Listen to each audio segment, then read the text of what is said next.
In the last episode, you saw us lose everything. What we had worked so hard to build up, our first ever base, and it was taken from us. We relocated out to the woods on the western edge of the map. We did this to be in prime location between a few military bases and not too far from DayZ as well. We had successfully made the 10-kilometer journey over here. We chose our spot. It was time to get to work and build up the base.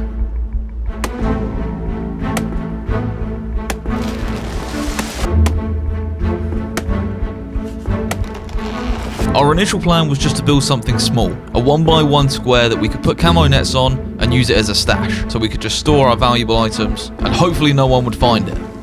We still had the mid-tier weapons that we made it out of the old base with. We got a few storage kits from the trader so we could have some storage in the base. Now the main worry was getting together the heavy C4 that we would need. Oh yeah, you think we forgot? Absolutely not. This whole time in our minds we've had the target. We know who we're going to hit and we know how we're going to hit them. We just need to get enough heavy C4 to blow through all the metal gates they have, which is at least 2. It's a big target, and it's not even about the loot inside. This is purely about payback, and we would have ours. But first, we had a long grind. We had to build up some high-tier weapons, of course get the C4 mentioned, and continue to fortify and build up our base so that we wouldn't get robbed again. And that, in the long and short, was our plan. Gear up, get as many explosives as we can, and go and hit these guys, and hit them hard. Now, of course, it's all easier said than done, so it was time to get to work.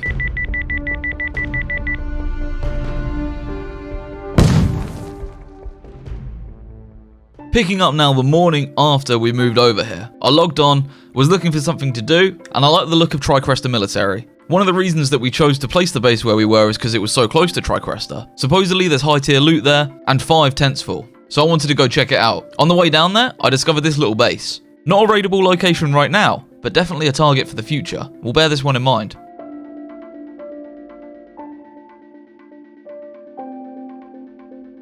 I get down to Tricresta Military, and luckily there was no one there. I just got to run around, do some good looting. I found a ghillie. My first taste of some real high tier loot in the game. I knew what the real plan was in the back of my head was to go to DayZ. We had to get it done. We had to start trying to farm some C4. That would be the longest time consuming process. So with that in mind, I ran back to base to deposit the ghillie and any other good loot that I had. And then we could begin planning our trip to DayZ. Not just a trip to DayZ, it was my first ever trip to DayZ. I didn't know what I was walking into. I didn't know what to expect. So I wanted to make sure I was prepared as I could possibly be. I got back to base and I started checking through the maps. I even opened up the I Survive map so I could have a look at where the majority of the spawns were. I worked out that the main cluster of tents is in the southwestern corner of DayZ. That's where a large concentration of the loot is. Towards the north we had scattered barracks, which were spread out over quite some way. I got to have a good look at the map and plan our loot run of it. Now this was in the morning, so the server wasn't too populated. We knew that if we could get down there, there was a high chance that some of the high tier loot would be left and no one would have been there. So I got my friend online, we set the plan in action and headed towards DayZ.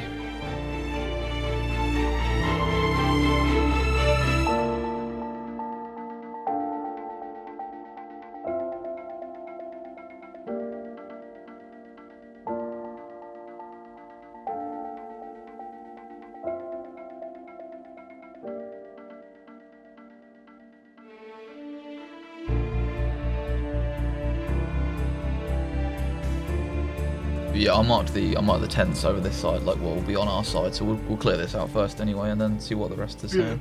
Thing is though, even though the server's low pop, mate, there's a high chance there'll be people here, so we need to, even though we want to get in, we need to be careful. Right, well we haven't had a 10-minute warning yet, have we? Or I haven't seen one anyway. No. Quite a lot of gunshots, mate. That must be suppressed, because I can't hear that. Coming from potentially DayZ, mate. Well, we're within range to hear it now if it was, so. But it does sound like it's definitely coming from my right. Come up more towards this way, mate, up this side. Right, here we are. That's nice and slow. There is about 20 tents here, I'm not exaggerating. Yeah, crouch through, mate, because we don't want to have to shoot one of those zombies. Oh, there's a zombie right there. Right, I'm starting on this right side. I'm going to really try and not pick up shit as well, because, I mean, there's so much to loot. Yeah. MP7 mag, I'll take that, because I've got one. What's that? Good Nick M16. Oh, I just crashed. Oh, yeah, it was the restart one. I was like, what happened? Loading in. Okay, that rollback was not too bad. Just thinking as well, when we were at Thingy... Oh, I just found C4, mate. Did you? C4 sticks. Nice! That's what I was literally just about to say. I don't know. I thought it was going to spawn in the barracks. That's huge, mate. That's absolutely huge. Yeah, monstrous, mate. I raided just. Was it? Yeah, I was just going to say I'm going to recheck all of these tents then that I'd been through. There's a lot of the stuff in it that was in it just a minute ago, but there wasn't. That was in there additionally. So. Getting bison magazines and stuff. Yeah, stuff's definitely spawned in on that restart. What the fuck is a Wolf AR-15? Tactical ruts. Oh, 200 slot bag, mate. You got. That means that we can get metal and stuff for the base as well. That's actually fucking such a huge find. I bet it's massive, isn't it? Yeah, slowed me right down though. Tell you what, I'm gonna dump it in the corner. I'll dump it in the corner and I'll come back for it later if I can. To the rafters. No, if I can't sprint, I feel like that's a bad. I'll just leave it. I know where it is, and I'll come back for it later. Because that is really handy. We'll be able to get like metal back to the base and stuff. Come on, give us some more C4s, baby. Quite a lot of gunshots going on. Yeah, I just heard that crack then. Jackpot, mate. Oh, C4 sticks again. Oh, mate, you're finding it all. I love it. That's two of them. That's two C4s we can make, I believe. I don't think we need... there should be, if we go sort of over the other side of those, there should be a couple more barracks up here, mate. And then like, from where we are, I say we just dip directly west back into the trees. Ooh. No, I tell you that, mate, I've just found a homemade breaching charge. The whole one? The whole thing, yeah. Not the heavy one, obviously, but the one that we had before. Yeah, still, mate, regardless. Yeah, if they have a wooden door, huge, that's big. Nice. Oh. That's a solid loot run, that, mate. One heavy breaching charge, 2 sticks to C4. Ready to dip into the hills, mate. Yeah, ride out to the sunset, mate.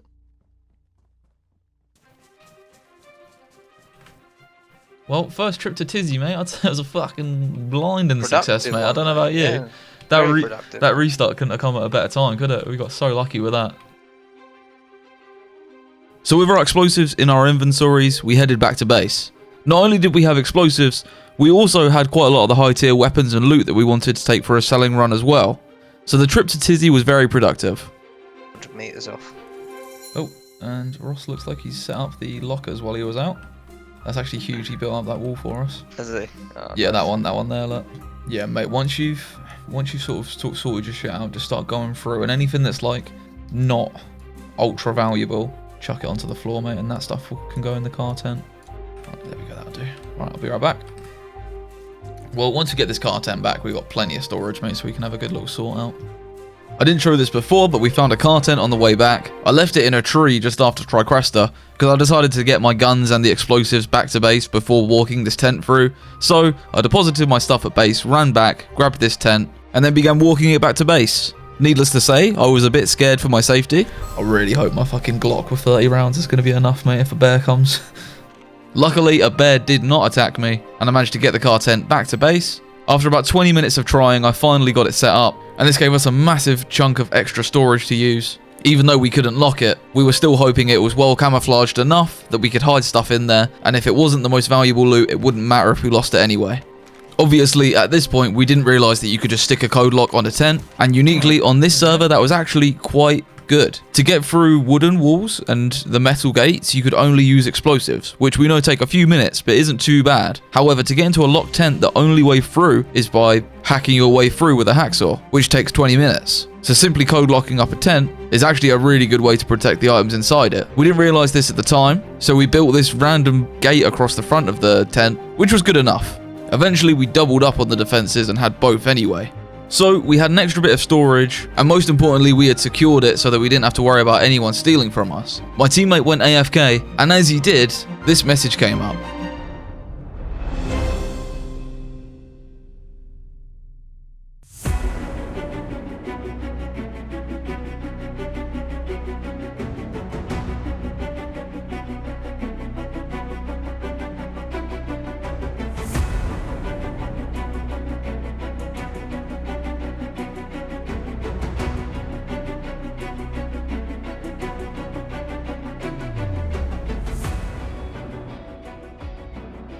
There was an airdrop at Mishakino, so I just run for it, mate. I just chucked everything I had that was decent in the vicinity, mate. I was moving stuff. I just went straight away. Might be able to get this.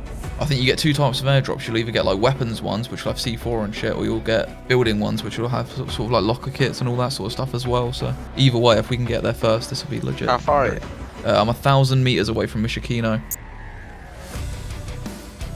It's looking good. The base. Oh, there's people.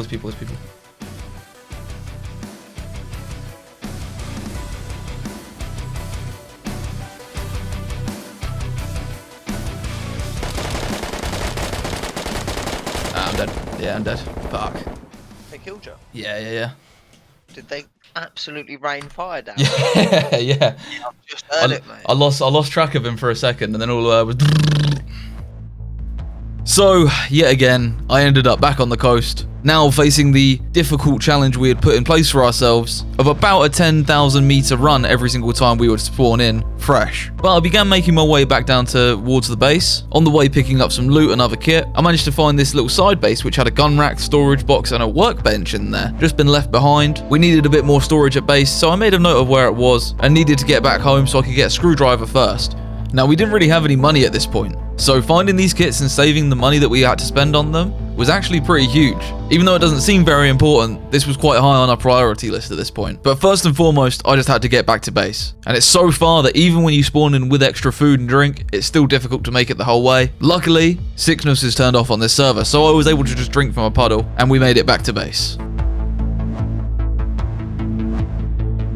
It was at this point when I realised that dying in game and losing your guns and stuff isn't actually the end of the world. It really doesn't make much difference. As long as you can keep your main loot at base, which for us was the explosives that we needed for our raid, then it didn't really matter how many times you die, you can just gear up over again. And I did that over the course of the next day. I spent a lot of time down in Mishakino fighting zombies and back up to Tricresta, and then stopping at base to deposit the loot, and then rinsing and repeating, trying to get some of the best gear, some high tier armor as well so that I could go down and fight. See, at this point I don't even have a helmet on, so I do definitely need some loot, and I had to put a little bit of time into looting up.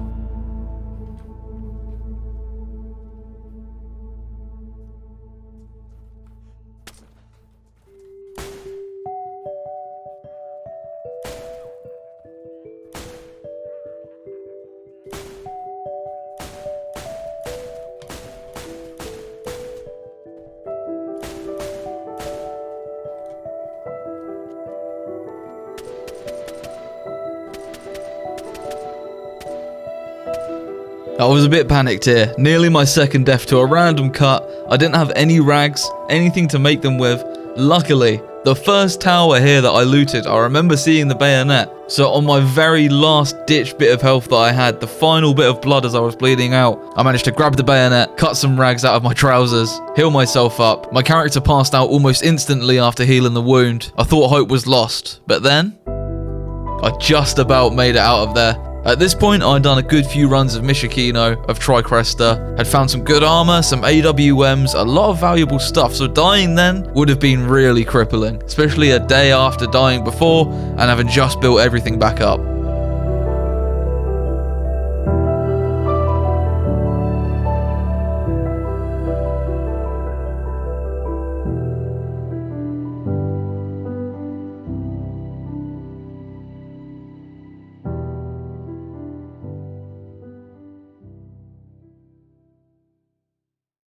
So, carrying on from there, of course, there was only one place for us to begin, and that was back to Tricresta for more loot.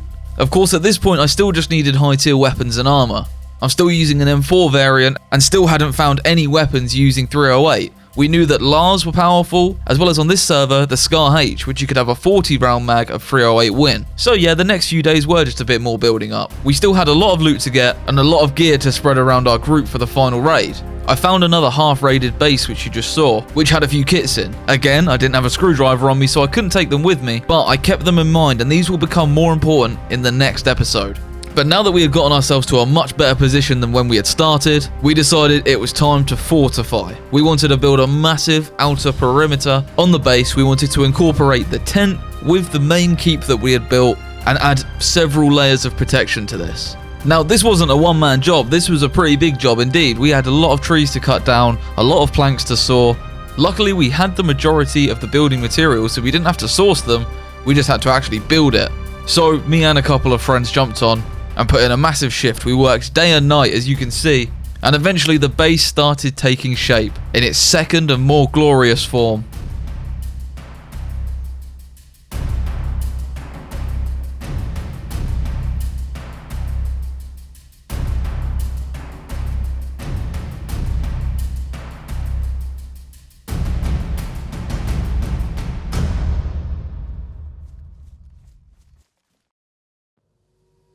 I just want to have a little look at this, baby. Ooh. Yeah. That looks insane. Yeah, is it good as that? Yeah. We definitely need more camo nets. And there we have it. At the start of this episode, we had just moved over here and we're living in a little 1x1 box stash. That was all we had to call home. Now, we got a full functioning base. Something with a lot of defenses and somewhere that we were proud of. We had already collected a couple of explosives, but knew we would need some more than that. Either way, we were massively happy with the start that this had given us over on this side of the map. But we knew that if we wanted to really hit these guys and take our revenge, we had to keep grinding, we had to keep finding explosives and unlocking some of the higher tier gear, most importantly, an LAR or the Scar H's that we talked about. That is the end of this episode, guys. I hope you have enjoyed it. I will catch you in about a week for episode 5. Just want to take this time to say that if you're watching this on Friday, the night it's released, I am going to be live streaming immediately after. So head over to twitch.tv/risky_Nash. The link is in the description and you can come say hi. I'll catch you guys next time. All the best and peace.